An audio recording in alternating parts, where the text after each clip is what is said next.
So while I'm out here and haven't got much else to do than basically paddle forward and enjoying the scenery, I thought I'd talk about the topic that came to my mind actually when I was setting up this kayak, and has done so quite a few other times while setting up inflatable kayaks or hardshell sea kayaks, etc. And that's the topic of, especially or particularly with inflatable kayaks, that's the topic particularly with inflatable kayaks of how long does it actually take to get into the water. Oftentimes when you're thinking of buying a kayak, and it's an inflatable kayak or it's a folding kayak perhaps, you'll see the information from the manufacturer or the vendor, and they'll typically tell you that it will take 5 minutes to get into the water. It will take 10 minutes to get into the water. 15 minutes and you're in the water. Oftentimes you see exactly the first scenario. In 5 minutes you'll be in the water and paddling. Some manufacturers might also say, while the hardshell kayakers are still struggling to get their kayak down from their car and into the water, you'll already have inflated yours and you'll be in the water. So is this true? And how does it work? What's my experience? Well, I would say it might be exactly that under some circumstances, but in many circumstances it really isn't. And I'd like to take a few moments and discuss that, because I know that this is something that especially many people buying their first inflatable kayak or upgrading to a new model might be thinking about. And yeah, so basically I would say that depends entirely, of course, on the model of kayak you're buying. If it's a very basic kayak, not meaning low quality, but rather meaning it's straightforward in the number of tubes you have to inflate and such, it's quite possible that you could get the kayak inflated and set up and ready to get into the water in 5 minutes. Even with more advanced models that have quite a few tubes to inflate, it's quite possible that you might be able to get it into the water in 5 minutes, or at least 10, or at least 15. Depends a little bit. So what are the factors that determine whether this is going to be your reality? I'll tell you right away that the reason I'm discussing this is that most of the times when I set up my kayak, I'm not in the water in 5 minutes. So what is that about? Well, first of all, of course, the fewer tubes you have, well, of course, first it might actually be easier to set up a low capacity kayak, because if you have a kayak that has low pressure, say 2 psi, or with cheap models even less, and all you really need to inflate is 2 large pontoon style air tubes on the side and maybe a floor that might not even be high pressure, that doesn't mean a lot of pumping air into the kayak. And if the valves of the kayak are straightforward enough, it might be quick work actually to set up the kayak and get it into the water, and off you go. But if you have an advanced setup for the kayak with a lot of air tubes and coaming maybe that needs to be inflated, so you can add a spray skirt, or just basically a lot of valves, it might take a lot longer than that. Maybe you have some sort of rods that go through the kayak and provide additional structure, and you know, every single piece that gets added to that takes extra time, of course. But basically, you know, you could have a very quick setup, like for example my Witix 500 inflatable kayak. That's high pressure, it's 10 psi, so there's a lot of air that you need to get into that kayak to get up to that pressure. And then you have to set up the footrests, install the seat and such, and then you're ready to go. In theory, that can be done in just over 4 minutes. And on a good day, if I'm inflating and I do it perfectly and I do it quickly and try to be as efficient as possible, I can do that in 5 minutes. With a lot of my other kayaks, I probably could do that in 5 minutes as well. But well, the reality is, with some of my kayaks, like the Advanced Frame Expedition from Advanced Elements that has a lot of valves, and the Air Fusion Evo from Advanced Elements that has well, a lot of structure to set up, it's gonna take a lot longer because there's simply more steps to it. And the more complex the kayak, the more likely that something will snag or not really connect the way that you thought to the valve, or something's gonna mess you up, and meaning you have to do a step twice, meaning you have to redo something or whatever. Anyway, this, for example, kayak, the Kokopelli Moki Light, when you do it the right way and the floor is all set up, aligned and such, it can be quite quick to set up, assuming that you get the valves connected properly with the pump, which isn't always that easy. So basically everything goes right. Sure, you can be in the water in 5, 10 or 15 minutes. But if there's any issue, like for example with the Air Fusion Evo, if you don't get the poles that are at the bottom exactly aligned, if the kayak isn't horizontally aligned on the surface below it, you might have significant trouble actually connecting them or disconnecting them later on. That's going to cost a lot of time. So if things go well, it can be quick. If things don't go well, it can go less quickly. But all right, I'm gonna discuss this a little bit more in detail with different factors.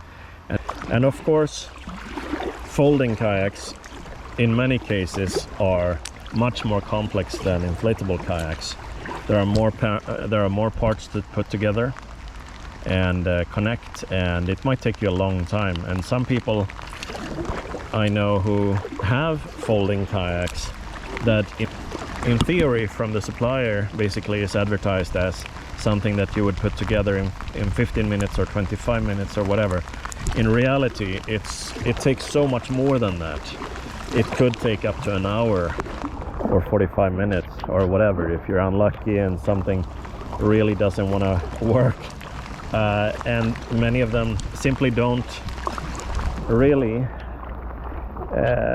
take down their kayaks. They leave it set up and they bring it by car, and then they use it as a resource that you could dismantle if you really had to travel, etc. But normally they don't do that. They just add it to the top of their car, just like they would with a sea kayak.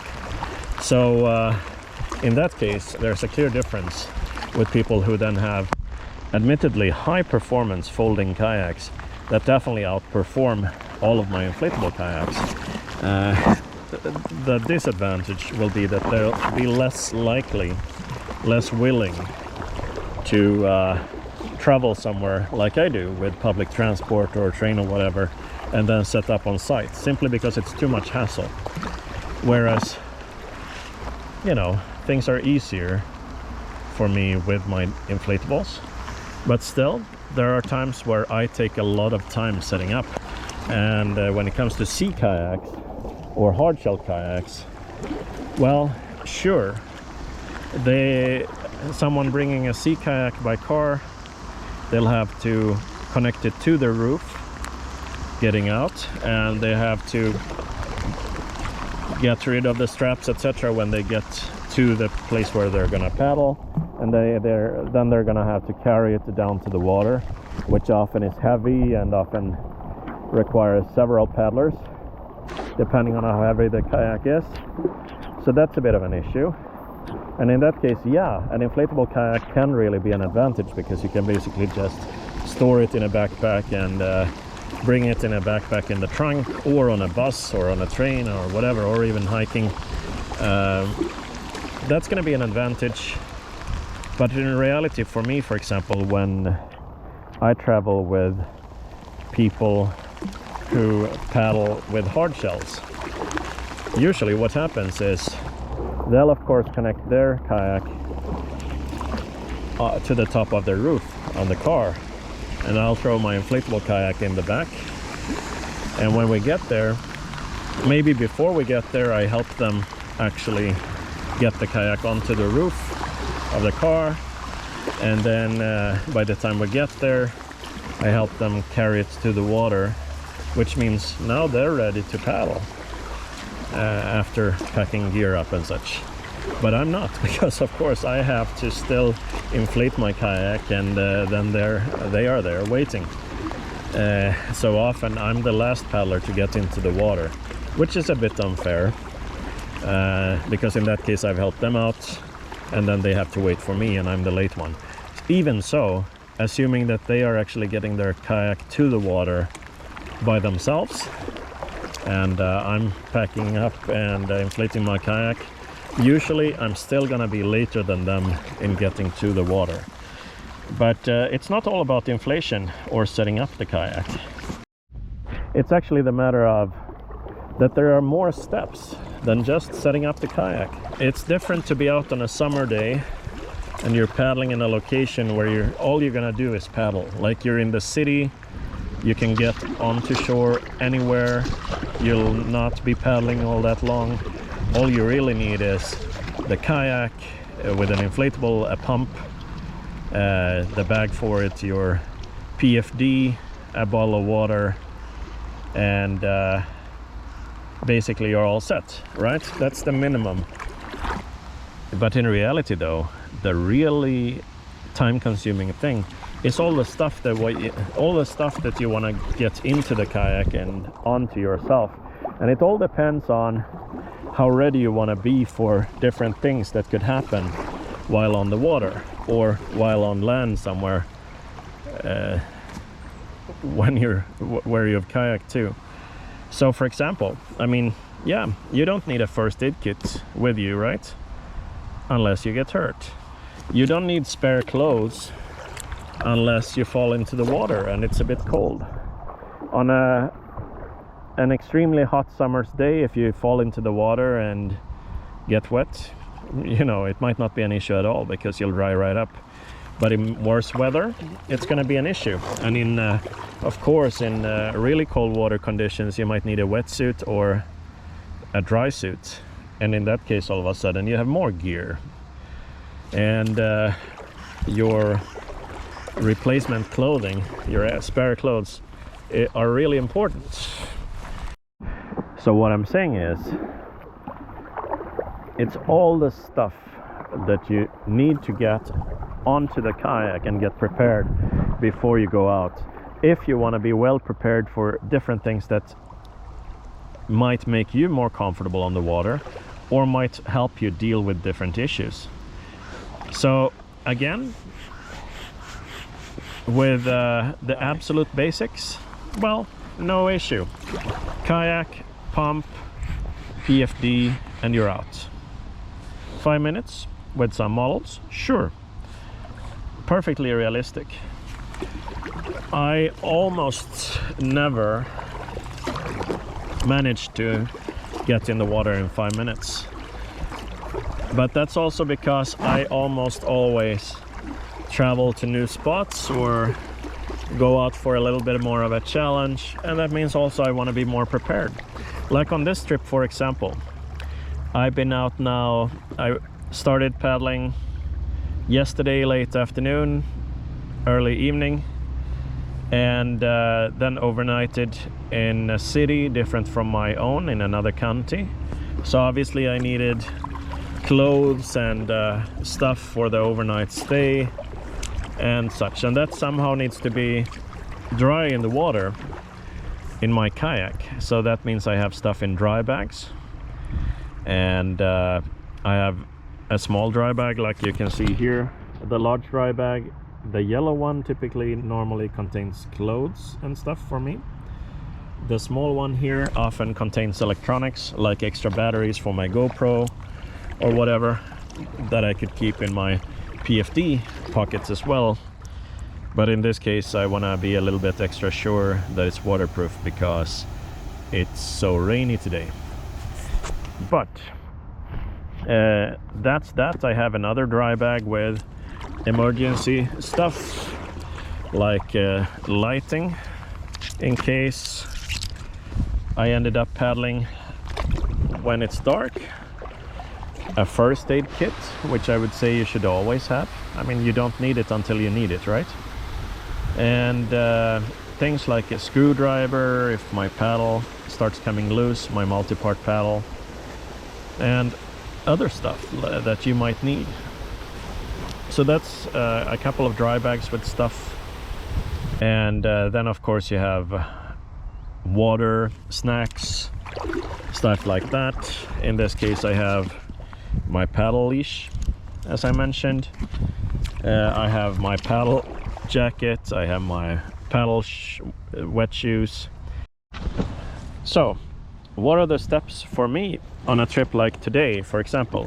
How did I set up while getting into the water? Well, I mean, it seems like all I need to do is inflate the kayak and get down, right? Well, I mean, in theory it is. But in reality what I do is I get the stuff out of the backpack, and in this case I had all my stuff really set up, properly packed and everything, so I don't need to repack anything. But in other cases you might have been in a rush heading out, which means, well, you have to pack or repack things, shift them between different bags and such, and that will take time. In this case what I did is of course inflate the kayak, but I also set up my camera gear, my GoPro, and I used my phone for a couple of clips. So if you're filming, that's going to take some extra time. Then I attached my dry bags to the kayak, like I usually say. If you have anything on your kayak, in your kayak, and it isn't in hatches, but rather in an open kayak like this where it might actually fall into the water, then you want to attach that with a strap or something so that if it were to fall in, you don't lose your stuff simply. So everything I have is connected somehow to the kayak. That includes the carry bag that I used for this kayak, the backpack. Everything is connected, and that takes a few seconds, right, to get the dry bags placed and the backpack roll up and put onto the kayak. In this case the leash is already attached to the kayak, but needs to be attached to the paddle. I need to check the paddle just to make sure that I have the right feathering, meaning the angle of the paddle, and that everything works well.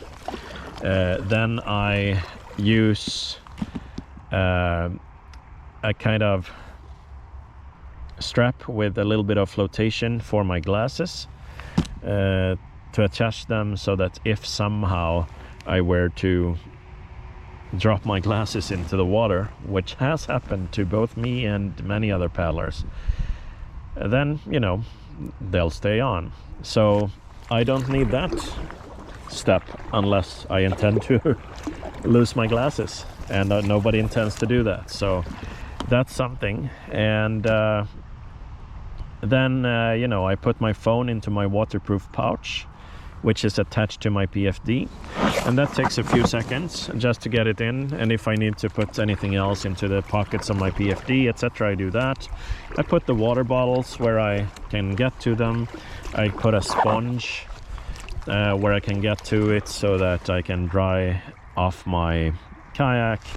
In this case I don't have a bilge pump with me because I'll be reasonably close to shore all the time, and these are calm waters.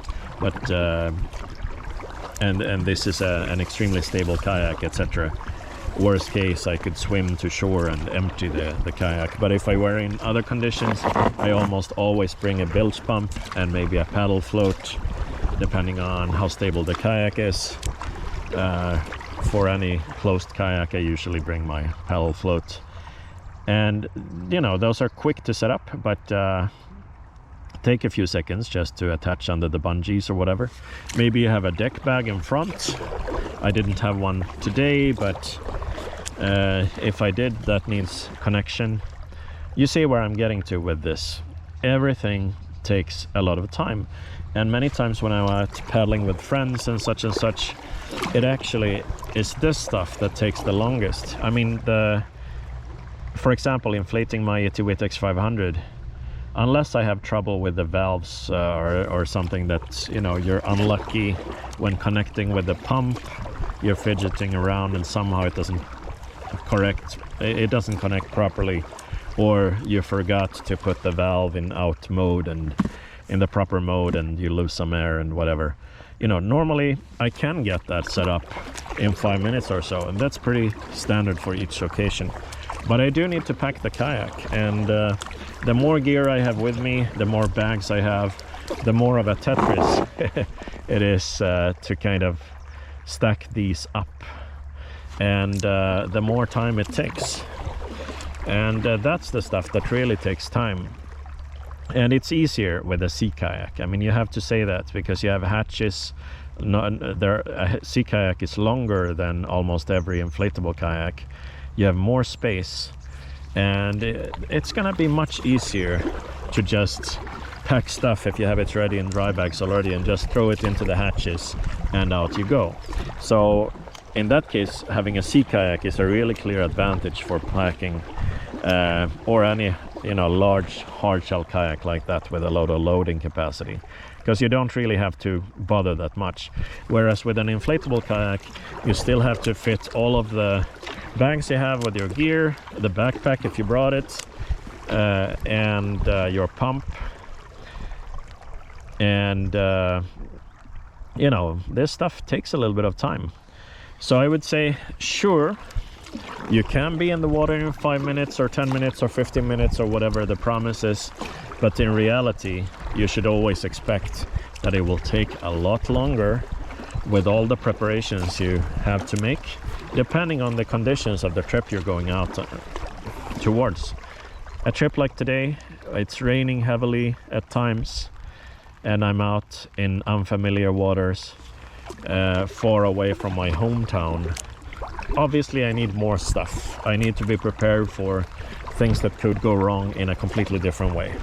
Whereas if I'm out in daylight, there's no chance that I'm gonna be stuck until dark, and it's warm, it's really warm, so I don't even need to bother perhaps with spare clothes, because I can get on land anywhere and then get home within a reasonable time frame.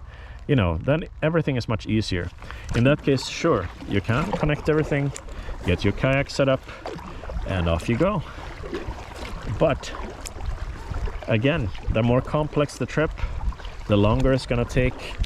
And the worst part would be if you're going out on an expedition and you're bringing camping gear, you're bringing gear to cook food, and you're bringing a lot of water and food and supplies and whatever, then basically things really add up. And maybe it's also if you're, for example, using an inflatable kayak that I use, the X500, which is 3.8 meters long, it's a bit of a stretch to get all that gear into or onto the kayak, and it works.